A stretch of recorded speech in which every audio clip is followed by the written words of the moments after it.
장만하며 또 손님 대접하느라 수고 많이 하셨습니다.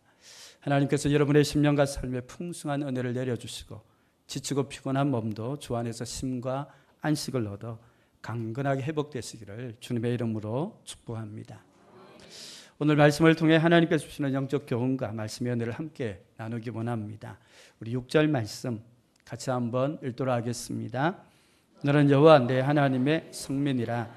내 하나님 여호와께서 지상 만민 중에서 너를 자기 백성으로 택하셨나니. 아멘. 너는 여호와 내 하나님의 성민이라. 모세는 이스라엘 백성들에게 율법 하나님의 말씀을 가르치면서 그들이 누구인지 거룩하고 존귀한 신분에 대해 강조하고 있습니다. 왜 그럴까요? 6절을 원문과 비교해 보면 번역할 때 생략된 단어가 있습니다. 왜냐하면이라는 접속사입니다. 이를 통해 6절은 이유, 근거를 밝히고 있습니다. 무엇에 대한 이유일까요? 이에 관해 6절 앞부분의 내용을 잠깐 확인해 보겠습니다. 1절과 2절 내용을 요약하면 이렇습니다. 여호와께서 너를 인도하사 차지할 땅 가나안 땅으로 들이시고 내 앞에서 7 족속 가나안 민족을 쫓아내실 때 너는 그들을 진멸하라고 말씀합니다.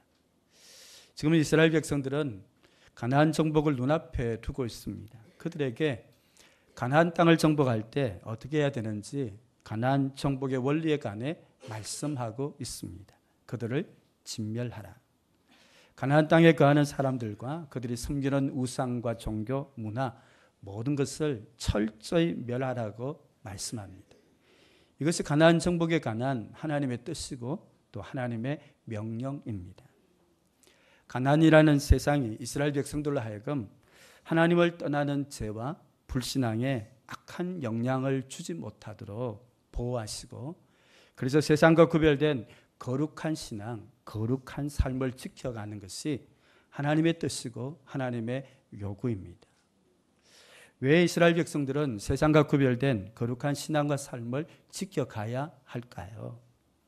그 이유에 관해 오늘 본문 6절은 너는 여호와 내 하나님의 성민이다 라고 말씀합니다.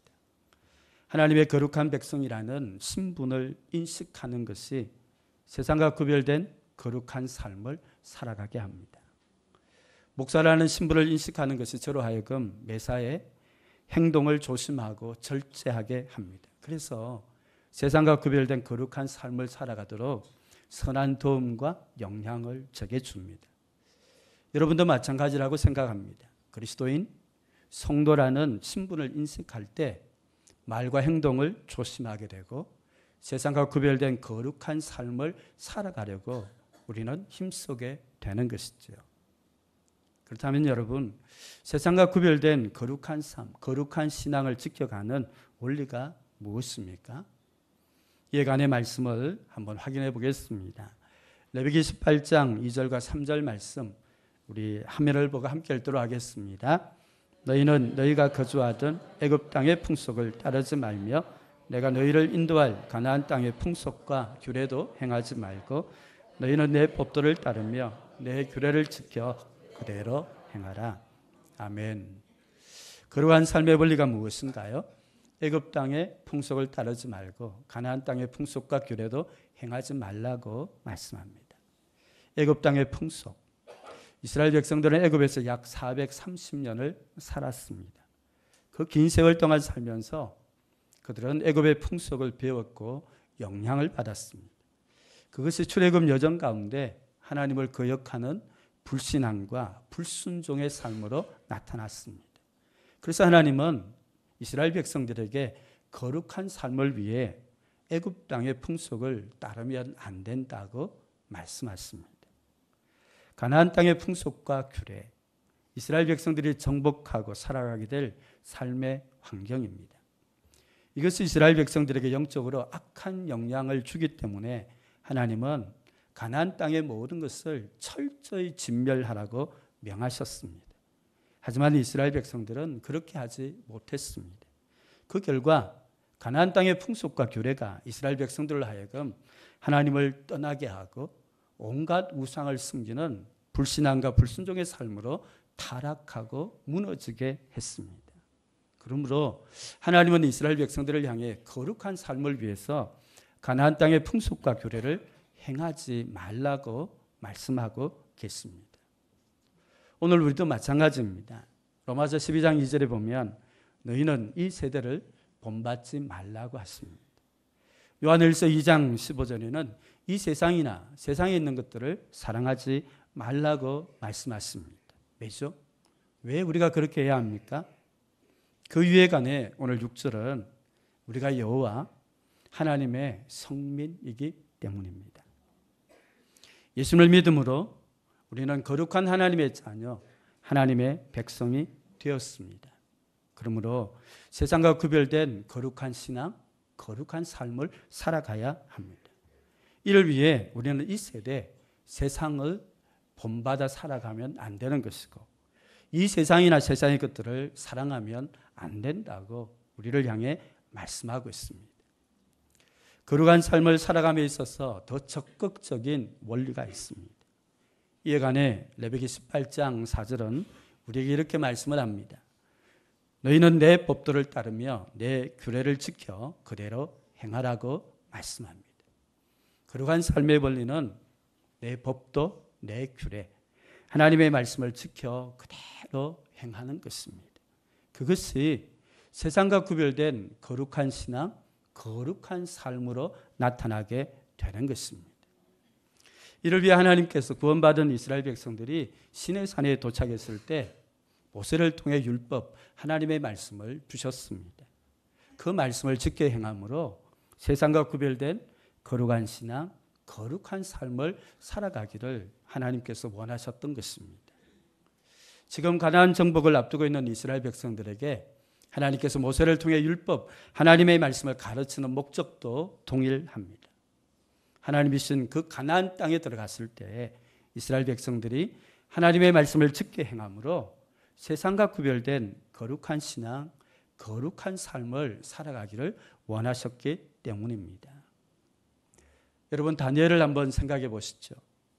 바벨론의 포로로 잡혀갔습니다. 하지만 그곳에서 다니엘은 세상과 구별된 거룩한 신앙, 거룩한 삶을 살아가며 또 하나님께 영광 돌리는 하나님의 영광을 드러내는 세상의 빛된 삶을 그는 살았습니다.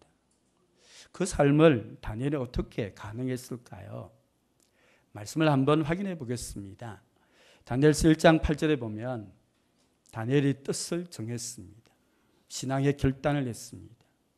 왕의 음식과 그가 마시는 포도주로 자기를 더럽히지 않겠다고 그는 결단했습니다. 이것은 단순히 음식을 거절한 것이 아니라 세상과 구별된 거룩한 신앙, 거룩한 삶에 대한 결단입니다.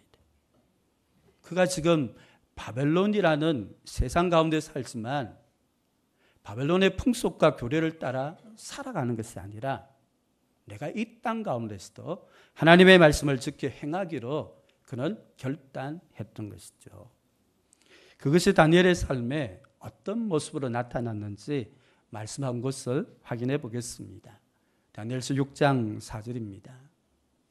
국사에 대해서 다니엘을 고발할 근거를 찾고자 하였으나 아무 근거, 아무 허물도 찾지 못하였으니 이는 그가 충성되어 아무 그릇됨도 없고 아무 허물도 없음이었더라. 우리는 종종 국회에서 인사청문회 하는 것을 보게 되었습니다. 후보자에 관한 숨겨진 허물들이 낱낱이 드러나는 모습을 우리는 자주 보게 되었습니다. 그런데 오늘 본문의 다니엘은 전혀 달랐습니다. 그를 시기하고 미교하는 대적자들이 다니엘을 공격하고 그를 제거하기 위해 고발할 근거를 샅샅이 찾았지만 아무런 허물도 그에게서 찾지 못했습니다. 그만큼 다니엘은 세상 사람들의 기준에 있어서도 거룩하고 진실하며 신실한 삶을 살았음을 알 수 있습니다. 어떻게 그가 그런 삶을 살아갈 수 있었을까요? 이에 관해 다니엘서 6장 10절에 보면 다니엘의 기도의 삶에 관해 성경은 이렇게 기록을 합니다. 예루살렘으로 향한 창문을 열고 전에 하던 대로 하루 3번씩 무릎을 꿇고 기도하였다고 합니다. 다니엘의 기도의 삶 가운데 주목할 내용이 있습니다. 그는 왜 예루살렘으로 향한 창문을 열고 기도했을까요? 이에 관해 열왕기상 8장 48절을 보시면 자기를 사로잡아간 적국의 땅에서 성전 있는 쪽을 향하여 주께 기도하거든. 바로 이 말씀에 근거해서 다니엘은 바벨론 땅에서 예루살렘 성전을 향한 창문을 열고 하나님 앞에 기도한 것입니다. 그의 기도의 삶에 있어서 열왕기상에 하나님의 말씀을 부여잡고 하나님의 말씀을 의지해서 그 말씀을 지키며 살아간 것을 볼 수 있습니다. 다니엘이 비단 기도의 삶만 그랬을까요? 아닙니다. 다니엘은 모든 삶에 있어서 하나님의 말씀을 지켜 행하는 삶을 살았습니다.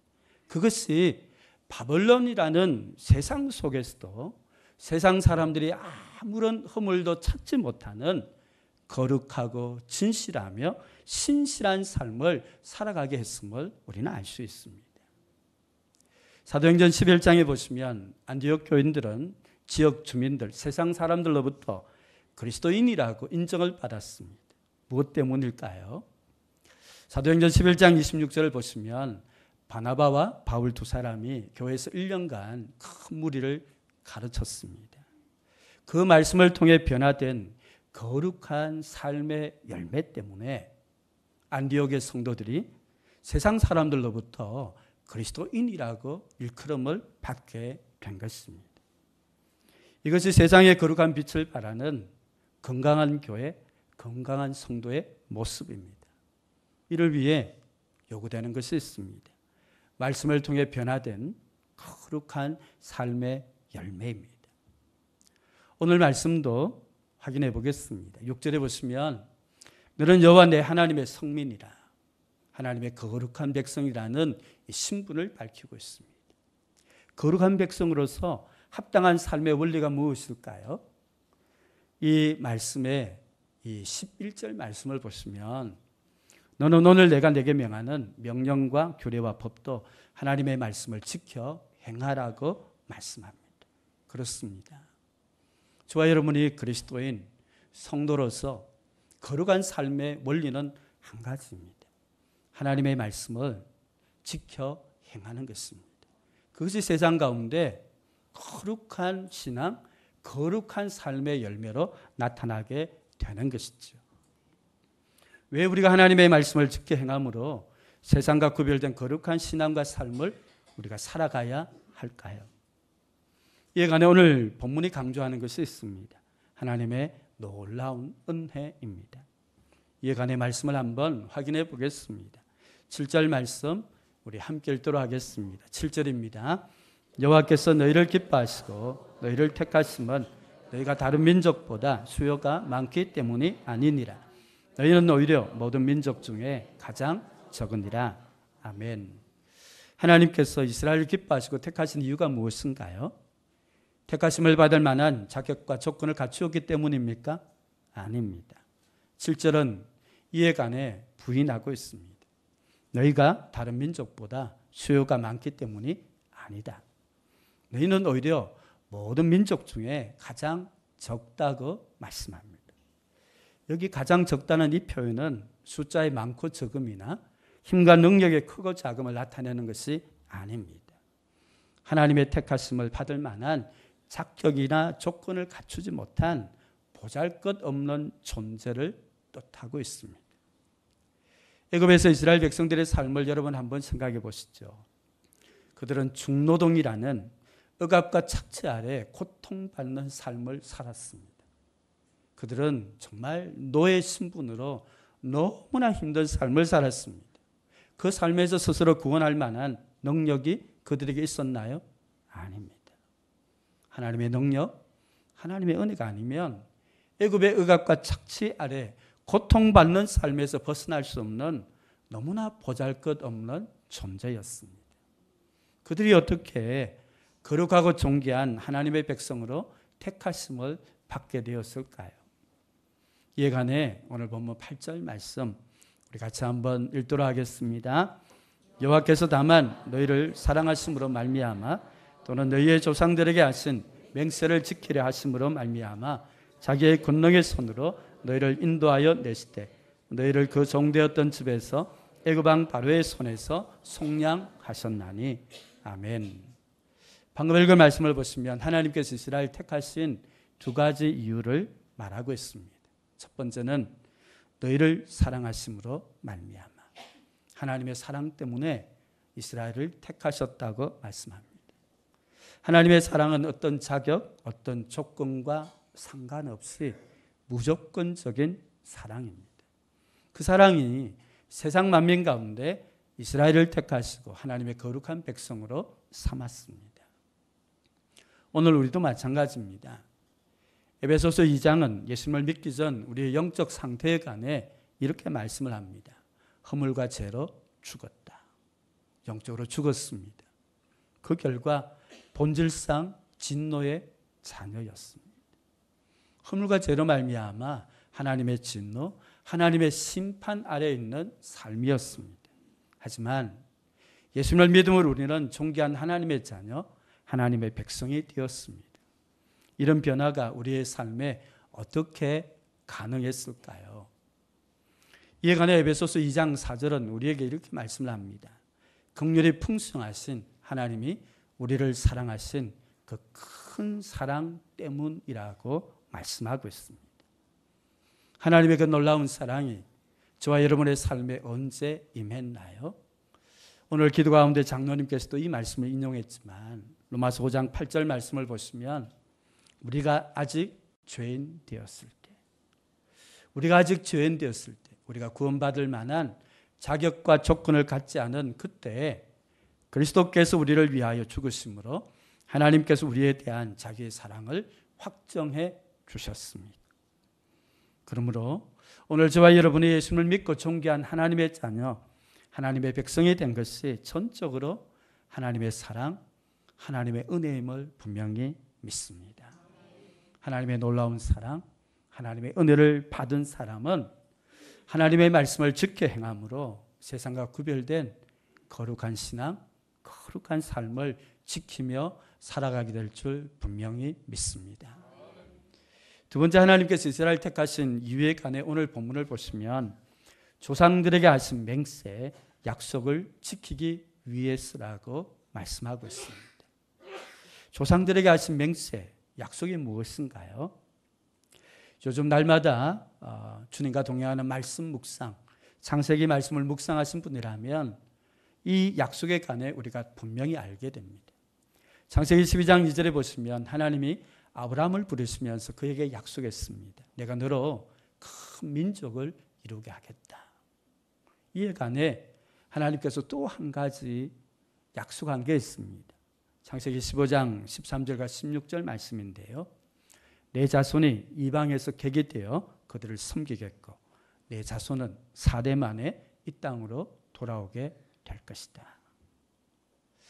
하나님께서 아브라함에게 주셨던 이 약속을 지키기 위해서 오늘 본문 8절 후반부에 보시면 하나님께서 자기의 권능의 손으로 이스라엘 백성들을 인도하여 내시되 그 종되었던 집에서 애굽 왕 바로의 손에서 속량하셨다고 말씀하고 있습니다. 그렇습니다. 이스라엘 백성들이 애굽에서 구원된 것은 그들이 고통 가운데 하나님 앞에 기도해서 하나님이 그 기도에 응답하셨기 때문이다. 물론 맞습니다.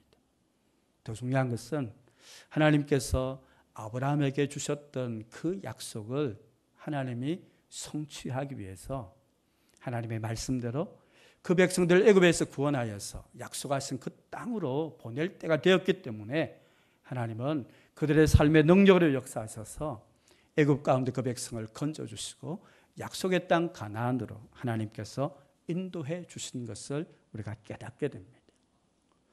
오늘 본문 말씀을 보시면 약속을 행하시고 성취하시는 하나님에 관해 오늘 9절은 이렇게 말씀하고 있습니다. 우리 9절 말씀을 보겠습니다. 그런 정도는 알라 오직 내 하나님 여호와는 하나님이시요 신실하신 하나님이시라. 그를 사랑하고 그의 계명을 지키는 자에게는 천대까지 그의 언약을 이행하시며 인애를 베푸시되 아멘. 너는 알라고 말씀하시면서 약속을 행하시고 성취하신 하나님에 관해 두 가지를 강조하고 있습니다. 첫 번째는 내 하나님 여호와는 하나님이라고 말씀합니다. 하나님이라고 번역된 히브리어는 엘로힘입니다. 이 단어는 천지 만물을 창조하신 전능하신 하나님을 의미합니다. 약속을 행하시고 성취하시는 하나님에 관해 전능하신 능력을 강조하고 있습니다. 또 한 가지는 신실하신 하나님이라고 말씀을 합니다. 약속을 행하시고 성취하시는 하나님의 정말 중요한 성품, 속성이 있는데 하나님의 신실하심, 성실하심입니다. 이에 관해서 저는 지난 한 주간 우리가 날마다 묵상하는 그 말씀을 통해서 이 진리를 정말 붙잡게 되었습니다. 하나님께서 아브라함에게 찾아오셔서 하나님께서 자녀에 대한 약속을 주었습니다. 그런데 아브라함은 하나님의 약속을 믿지 못해서 아내 사라가 제안한 대로 애굽 여인 하갈을 취함으로 세상 방법으로 자녀를 놓습니다. 하나님의 약속에 대해서 믿지 못한 그런 실패의 모습입니다. 그런데 하나님은 그를 포기치 않습니다. 99세에 다시 하나님은 아브라함을 찾아오시고 하나님께서 아브라함을 통해 자녀를 주겠다는 이 약속을 주셨습니다. 그리고 몇 날 후에 다시 한번 하나님은 아브라함의 가정을 찾아오시는데 그 아내 사라는 하나님의 이 약속을 믿지 못합니다. 그때 하나님은 또다시 한번 하나님께 능치 못한 일이 있겠느냐, 내년 이맘때에 내가 반드시 이 자녀를 주겠다고 하나님은 신실하게 이 약속을 지켜가는 것을 볼 수 있습니다. 약속을 받은 아브라함과 사라가 하나님의 약속을 온전히 붙잡지 못하는, 실패하는 그러한 삶 가운데서도 하나님은 신실하게 그의 삶을 찾아오시고 연약한 믿음을 격려하시고 이 약속을 이루어가는 하나님의 신실하신 모습을 보게 되었습니다. 사랑하는 여러분, 오늘 우리의 삶도 마찬가지 아닌가요? 우리가 걸어온 신앙의 삶을 보면 하나님의 약속을 붙잡고 달려온 우리의 삶에 때로는 우리가 온전한 믿음이 없어서 때로는 넘어지기도 하고 실패한 그러한 삶의 자리가 있었지만 신실하신 하나님이 우리를 찾아오시고 하나님의 열심으로 연약한 믿음을 다시 한번 세우시고 우리를 향한 하나님의 약속, 하나님의 뜻을 하나님의 능력, 하나님의 열심으로 우리 가운데 이루어 가셨음을 깨닫게 되었습니다. 하나님이 어떤 분인지 하나님을 아는 참된 지식이 우리로 하여금 하나님과 말씀 앞에 바른 신앙 자세를 갖게 합니다. 이에 관해 9절 말씀에 주목할 내용이 있습니다. 그를 사랑하고 그의 계명을 지키는 자라는 말씀입니다. 하나님을 깊이 알고 경험할수록 우리 하나님을 더욱 사랑하게 됩니다. 그 사랑이 날마다 하나님께로 더 가까이 나아가게 합니다. 하나님과 친밀한 관계, 친밀한 교제의 삶을 살아가게 합니다. 그 삶의 열매가 무엇인가요? 하나님의 말씀을 지켜 행함으로 세상과 구별된 거룩한 신앙, 거룩한 삶을 우리가 살아가게 되는 줄 믿습니다. 예수님의 말씀을 우리가 기억하기를 원합니다. 마태복음 5장 16절에 보시면 너희 빛이 사람 앞에 비치게 하여 그들로 너희 착한 행실을 보고 하늘에 계신 너희 아버지께 영광을 돌리게 하라고 말씀합니다. 우리를 자녀 삼으신, 우리를 하나님의 백성 삼으신 하나님의 가장 분명한 뜻이 우리의 거룩한 삶을 통해 세상에 하나님의 영광, 그 빛이 드러나는 것입니다. 그런데 오늘 세상 속의 교회와 성도들의 모습은 이 거룩의 능력을 잃어버려서 맛을 잃어버린 소금처럼 오히려 비난받는, 조롱받는 그런 모습입니다. 오늘 우리의 삶에 다시 한번 주께서 말씀하신 세상에 하나님의 영광을 드러내는 거룩한 빛을 우리의 삶에 다시 한번 회복할 수 있기를 원합니다. 이 삶이 어떻게 가능할까요? 산상수훈을 마치면서 예수님께서 거듭 강조하신 말씀이 있습니다. 마태복음 7장 21절에 보시면 하늘에 계신 내 아버지의 뜻대로 행하는 자. 그리고 24절에 보면 누구든지 나의 이 말을 듣고 행하는 자라고 말씀합니다. 맞습니다. 우리가 세상 속에 하나님의 영광, 거룩한 빛을 발할 수 있는 것은 우리가 주일날 교회에 참석하는 것, 목사, 장로, 권사, 집사, 성도라는 신분 그것만으로 안 됩니다. 우리가 보냄받은 삶의 자리에서 하나님에 계신 하나님의 뜻대로 행하는 삶, 주의 말씀을 지켜 행하는 삶을 살아갈 때 비로소 우리는 세상과 구별된 거룩한 삶의 열매, 그 빛을 드러내게 될 줄 분명히 믿습니다. 오늘 주께서 말씀하신 이 말씀이 저와 여러분의 삶에 정말 거룩한 삶의 빛으로 드러날 수 있기를 주님의 이름으로 축복합니다.